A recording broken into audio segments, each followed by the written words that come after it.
Hojla, Maruša tukaj iz edogodek.si. Evo, takole pred časom sem dobila eno vprašanje od ene podjetnice, pa se že toliko časa spravljam in odgovoriti tole, da bom kar odgovorila v tele audio obliki, pa upam, da pride prav še komu drugmu. Če ima pa kdo izkušnje s tem, pa seveda se priporočam, da v komentar napišete, kakšne izkušnje imate, pa mogoče sploh konkretne platforme in tako naprej. Vprašanje je bilo že tako, kot sem v komentarju napisala, v bistvu o dvojezičnosti platform za te spletne tečaje. To se pravi o dvojezičnosti LMS-ov oziroma Learning Management sistemov oziroma, jaz jim rečem tako poljudno, jim rečem e-akademije, torej to je tam, kjer so te e-učilnice in pa e-tečaji in tako naprej. Zdaj, e-podjetnica, ta konkretna oseba, ki mi je dala tole vprašanje, je bilo sicer vprašanje v tem smislu, če bo dovolj prostora na platformi, konkretno je govorila o platformi Teachable, ampak je to lahko v končni fazi katerakoli platforma, bodi si Thinkific, bodi si vaš lasten LMS na WordPress strani, ali pa celo mogoče Moodle na vaši strani ali kaj takega. Skratka, vprašanje je bilo, če bo dovolj prostora, da ona naloži, ne vem, 2-3 urna tečaja, ne? Oziroma pač nekaj več vsebin, pa moram tukaj najprej takoj reči, da pravzaprav to vprašanje je seveda na mestu, ampak se nam ni zabat, ne? Da v bistvu pravzaprav te platforme, sploh ko govorimo o teh najetih platformah, kot sta Thinkific pa Teachable, so v bistvu neomejene, kar se tiče količine videov, omejeno je kvečemu s količino enega samega posameznega videa, to se pravi posamezni video, velja to se pravi za Teachable in Thinkific, je, da je lahko velik 2 GB, kar pomeni,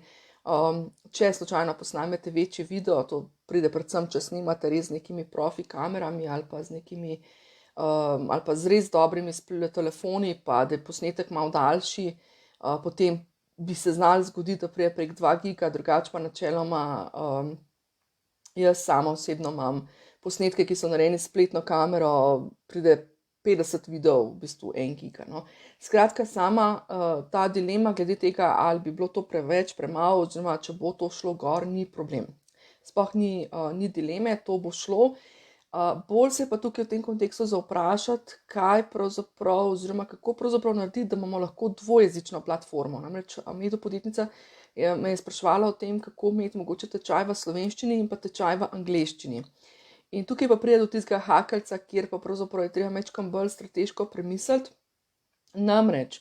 vse te platforme ponavadi pridejo v nekem uporabniškem vmesniku, to se pravi v interfejsu, ki je v enem izmed jezikov, to se pravi, je to slovenščina ali pa to angleščina. In ko govorimo o tem, da bi pa pravzaprav želeli imeti eno platformo, pa to dvojezično, je pa tako, ne, ni dovolj samo to, da se mi vprašamo, kako bo samo video, ki ga prevedemo, ne, to se pravi, ni samo vprašanje tega, da bomo mi prevedli video, to je še v bistvu pravzaprav najmanjša stvar, ne, naredimo ali podnapise, ali pa najamemo voice-over artista, oziroma preposnamemo svoj glas v angleščini čez ali obratno. Bolj je pa res, se pravi, problematično oziroma večji izziv je pa to, kako to narediti na platformi. Ker, kot sem rekla, platforma je ponavadi v nekem primarnem jeziku, pa ne samo platforma v smislu samo tega, kar vi vidite, recimo, ne vem,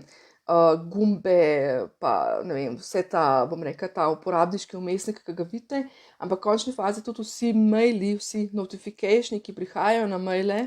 udeležencem, po tem, ko se recimo, ne vem, pišejo nek program ali pa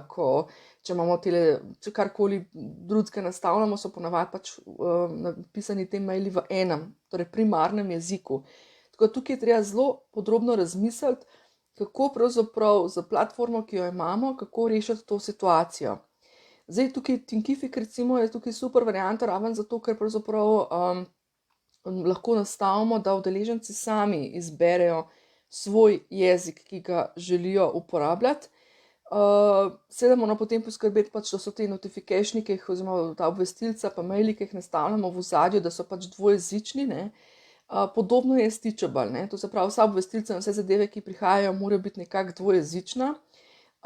Malo težje je pa majčkeno bolj zoprna varianta, pa je, kar se tiče prevoda. Namreč pri Teachable obstaja potem prevod, predvsem v tem smislu, da veste, kad recimo, ko priješ recimo na kakšen Google, na kakšno stran na Google, mislim, pravzaprav pač v internet brskalniku, pa je recimo članek v angleščini, pa ti potem da Google ti da možnost, da prevedeš s tem Google Translatom. Skratka, tukaj pride pravzaprav do te enake scene,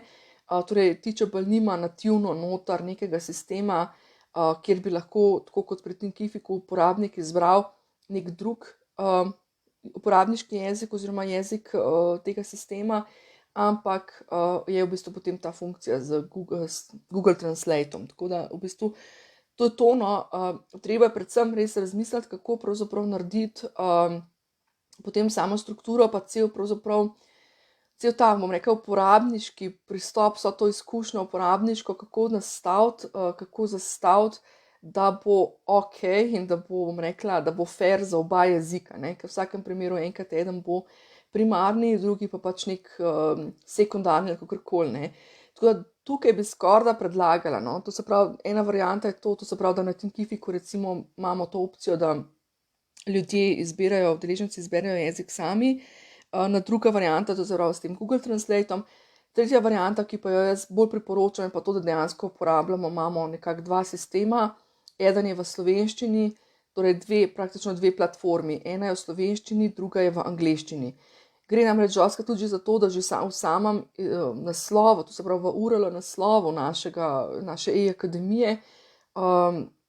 smo ponavadi vezani lokalno, to se pravi recimo, tržimo pod, blagovno znamko, ki je napisana mogoče v slovenščini, pa bi šli zdaj recimo, bomo pa spremenili, pa bo v angleščini pa nekaj drugega. In sta že to pravzaprav praktično dva različna